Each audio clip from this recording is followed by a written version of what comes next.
ሄሎ ጋይስ፣ ይህ ዘመን፣ ይህ ጊዜ፣ ይህ የአርቲፊሻል ኢንተለጀንስ ዘመን ካልተረዳኸው እየኖርክ አይደለም። ስለዚህ ዘመኑን ምን እየሆነ እንደሆነ ማወቅና መገንዘብ አስፈላጊ ነው።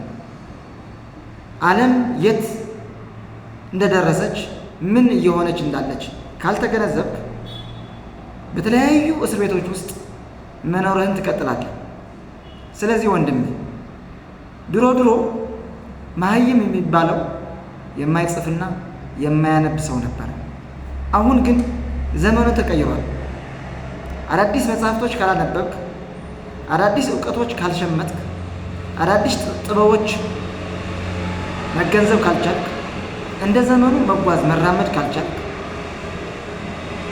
በዓለም ውስጥ ትረገጣለህ፣ በመንጋዎች ውስጥ ትዘፈቃለህ። ስለዚህ ከዚህ ሁሉ መውጫ መንገድ ምን ነው ብለህ ጠየቀኝ፣ ትምህርት ብቻ ነው። በዚህ ጊዜ ያልተማረ ሰው የሞተ ሰው ነው ማለት ይቻላል።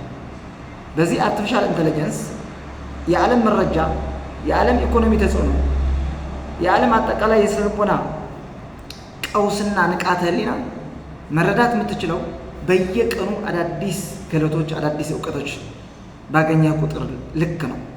ስለዚህ ወንድሜ መጨረሻው ምን ልልህ ነው?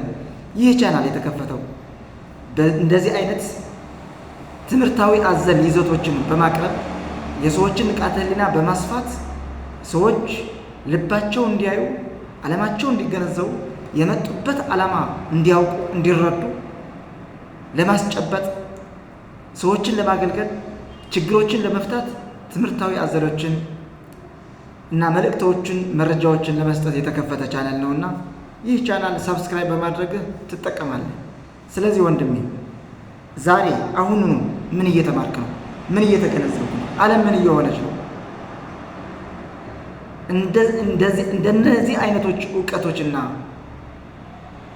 ጥበቦች ማወቅ ካልቻልክ ቅድም እንደነገርኩ ትሆናለህ ማለት ነው። ተማር። መቼ? አሁን በዚህ ሰዓት። መልካም ጊዜ።